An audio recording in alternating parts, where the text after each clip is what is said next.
to be a bit of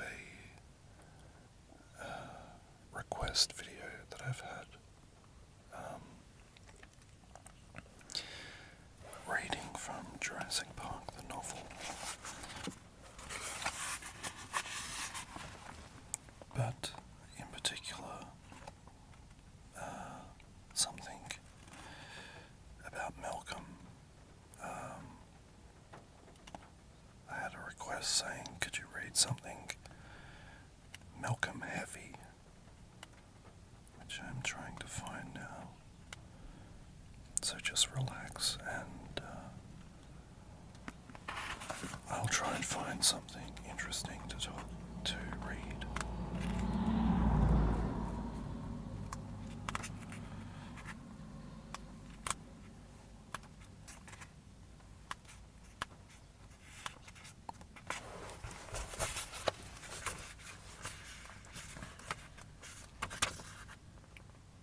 Just bear with me.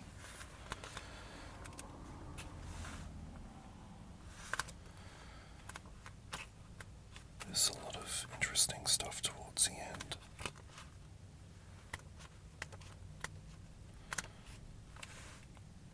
When Malcolm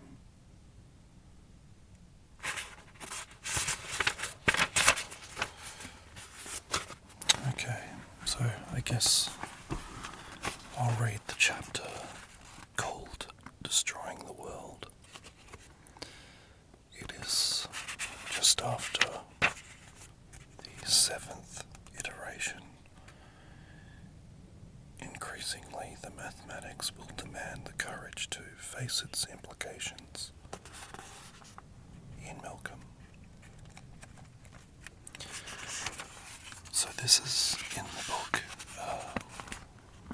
The raptors are chewing through the skylight, and Malcolm is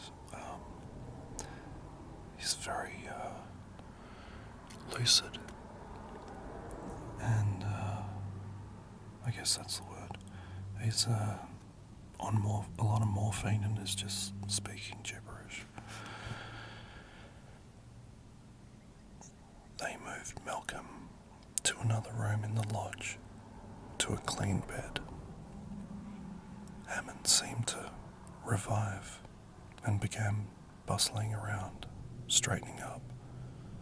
Well, he said, at least disaster is averted.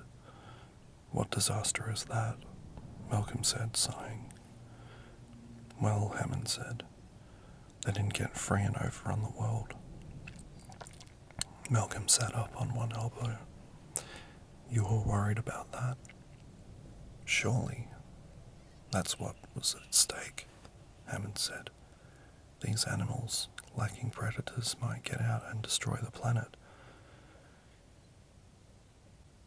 You egomaniacal idiot, Malcolm said in fury. Do you have any idea what you're talking about? You think you can destroy the planet? My, what intoxicating power you must have. Malcolm sank back into the bed.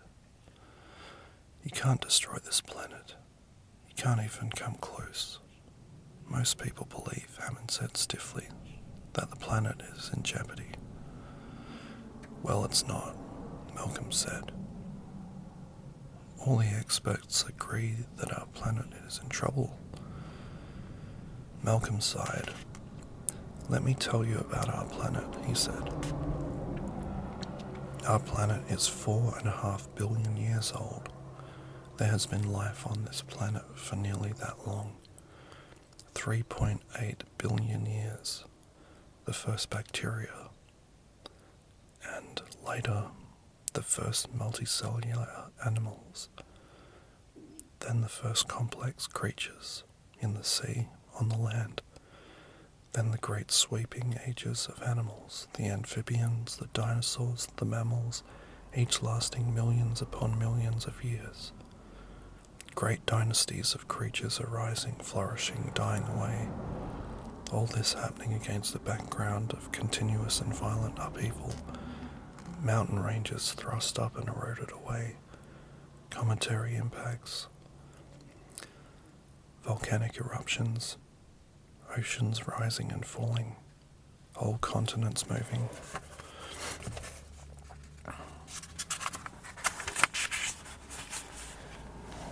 Endless, constant and violent change. Even today, the greatest geographical feature on the planet comes from two great continents colliding, buckling to make the Himalayan mountain range over millions of years. The planet has survived everything in its time. It will certainly survive us. Hammond frowned. Just because it lasted a long time, he said, doesn't mean it's permanent. If there was a radiation accident. Suppose there was, Malcolm said. Let's say we had a bad one, and all the plants and animals died, and the earth was clicking hot for 100,000 years. Life would survive somewhere, under the soil or perhaps frozen in Arctic ice. And after all those years, when the planet was no longer inhospitable, life would again spread over the planet. The evolutionary process would begin again. It might take a few billion years for life to regain its present variety. And of course it would be very different from what it is now. But the earth would survive our folly. Life would survive our folly. Only we, Malcolm said. Think it wouldn't.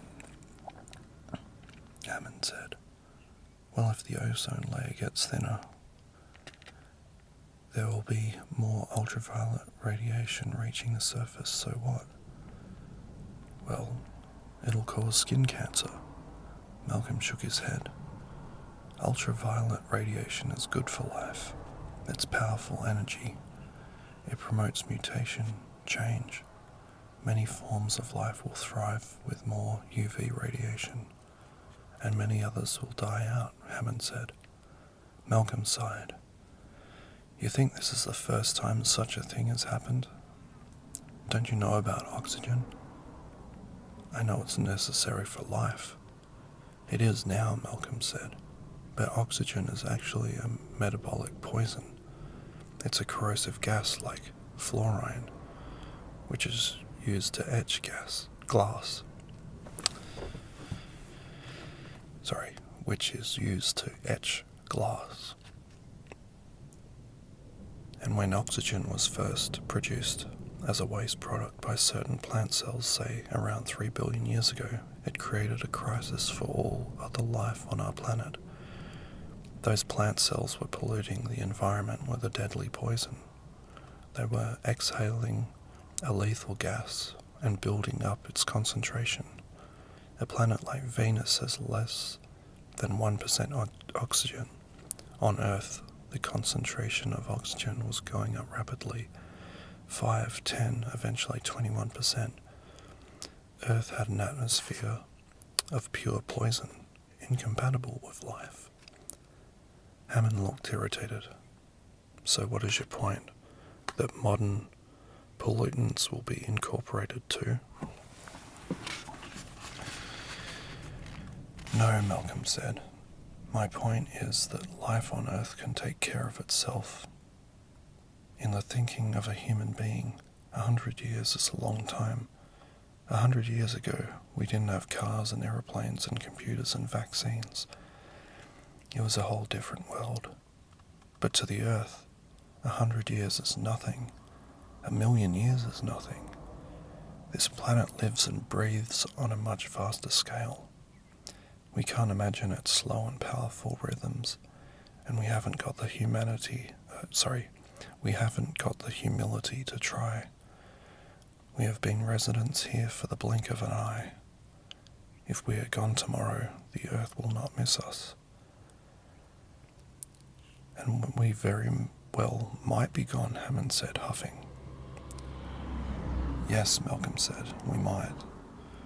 So what are you saying? We shouldn't care about the environment? No, of course not. Then what? Then what? Malcolm coughed and stared into the distance. Let's be clear. The planet is not in jeopardy. We are in jeopardy. We haven't got the power to destroy the planet or save it. but we might have the power to save ourselves. But that was very, very poignant, very interesting to read. I knew there was something interesting in there. I've just finished reading the book again for myself for the 6th time or something. It's always interesting. I always love. My favourite bit of the book is just when the tour is beginning, they're starting to go out onto the tour. But I think the film did a much better job at,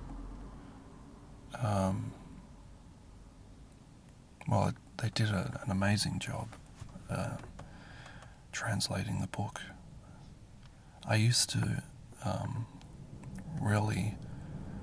think the book was better than the film, but lately I've become really accustomed to the film and what they were able to achieve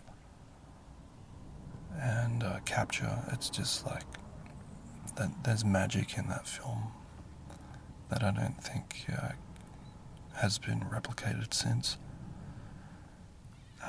It has a lot to do with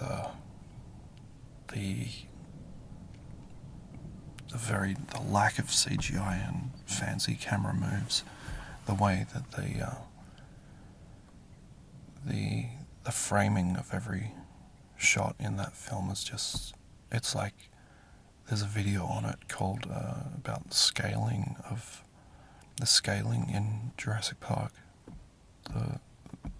in contrast to the more recent films, and you can really see that it's the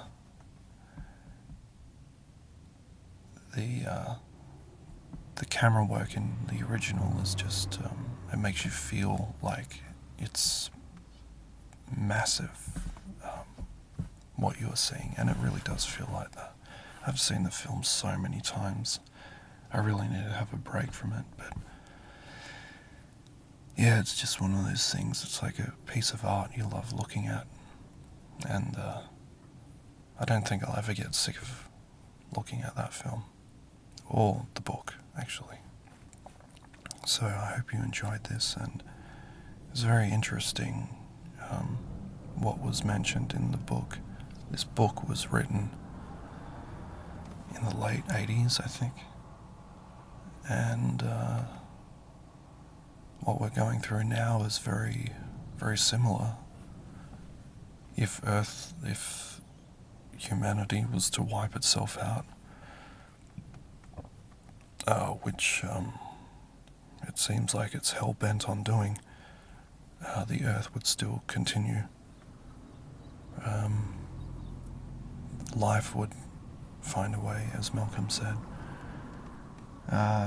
Could be bacteria or whatever, but there's always